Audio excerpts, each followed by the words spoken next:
Excited to play LSU. These guys, like I mentioned last night, extremely talented. I mean, phenomenal looking team.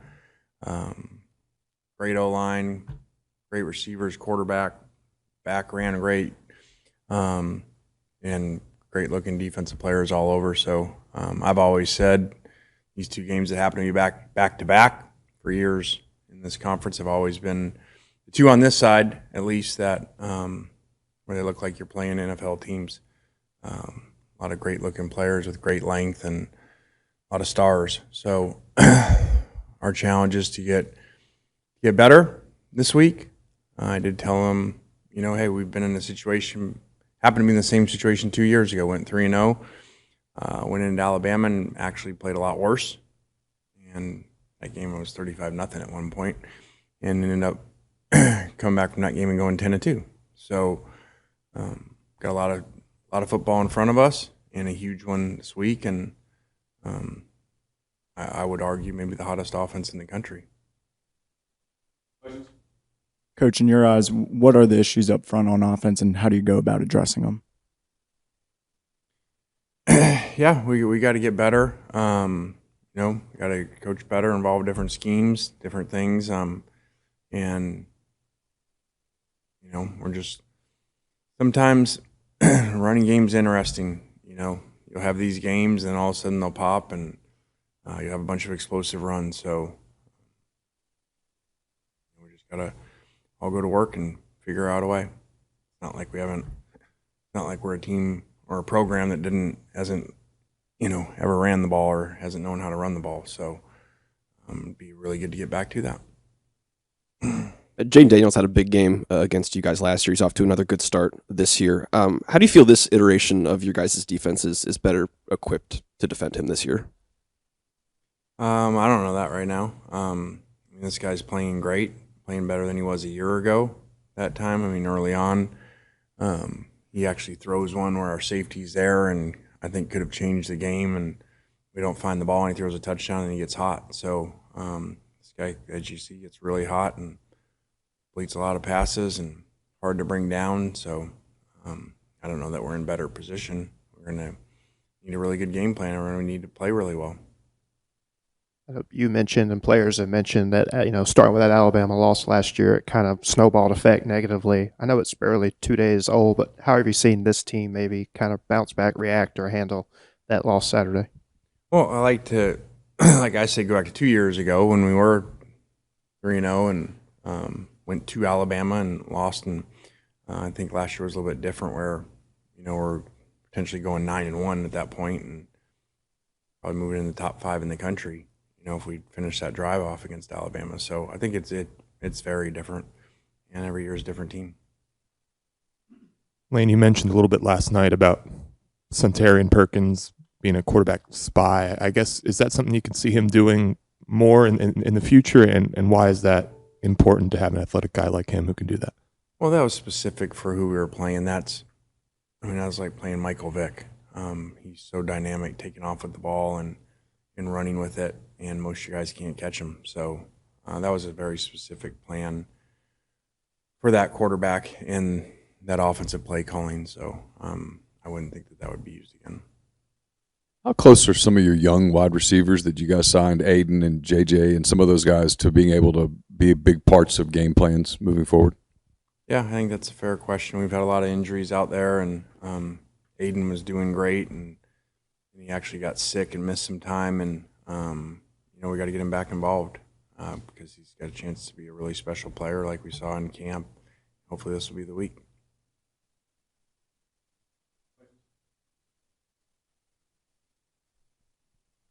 Noticed on some of the doorways walking in here the parable.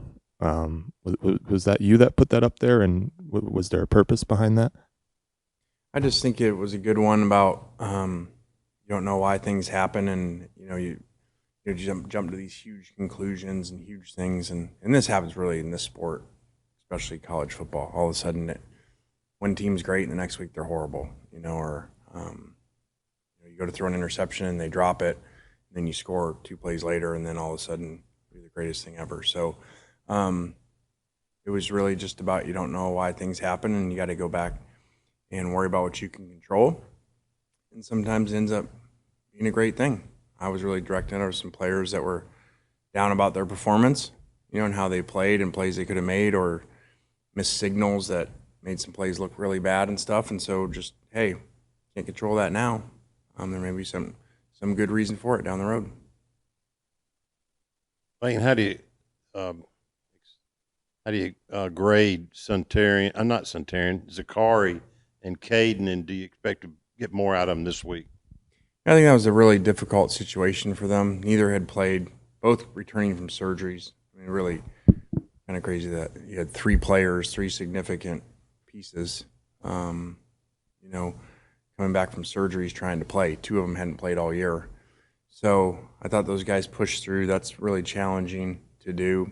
And the good part is they'll obviously get better having some, game experience under them with their injuries. Not like they needed game experience because they played a lot, because they just needed to get in game shape and play through some games. So I've always kind of known that, I always thought hey, our best was to come, knowing that we didn't have those guys yet in our offense, even though things were going well early at times. And then losing Trey and him having surgery, and then him, he was probably 70%. We only ran one type of route with him. So I think the future's really exciting that way once they get back. Is there anything you learned about Brian Kelly and kind of the teams that he puts out there from last year that you're trying to take in and just use this year? Not really. Coach does a good job. We've Notre Dame over the years too, and very organized, and teams play really well and play with good discipline and play tough and physical. And he's a really, really good recruiter. And there's great players out there. Yeah, and then just one more. I know the Bama game is still pretty fresh, but how are you seeing your guys kind of respond to this adversity after last Saturday? Good. I think today, we used the morning to break that down with them, go over it, what we needed to do, what plays were significant, and how we could have won that game, and then we move forward. So I actually think with kids nowadays, there's a lot of issues with this new generation and how they deal with things and what they expect. But one good thing is I do think they move on quickly. So I think that we struggle more moving on, from a loss or negative things than they do.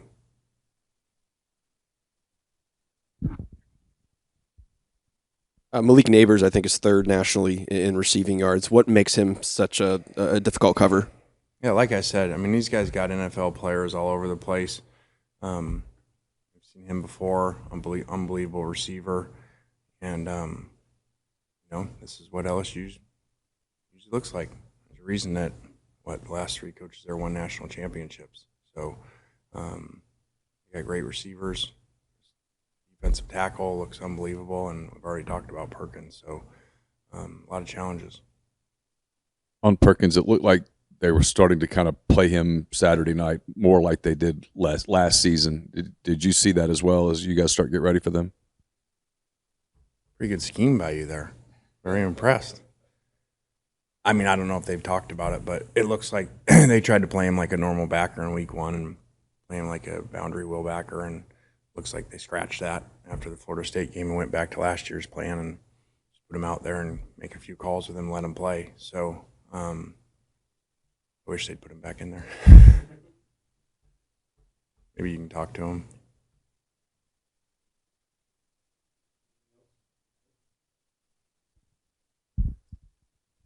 Jackson took some pretty big hits over the weekend. Have you had conversations with him about sliding, and how receptive is he to those conversations?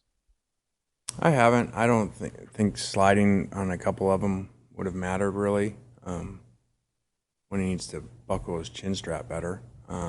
He likes his helmet loose, and that's an issue. So that costs us. We got a wasted timeout one time for a 10-second runoff.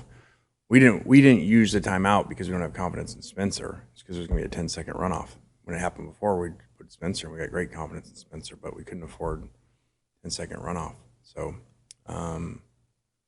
did slide later, actually, without even telling him. I think sometimes that happens naturally. You kind of learn through shock or repetition, one or the other.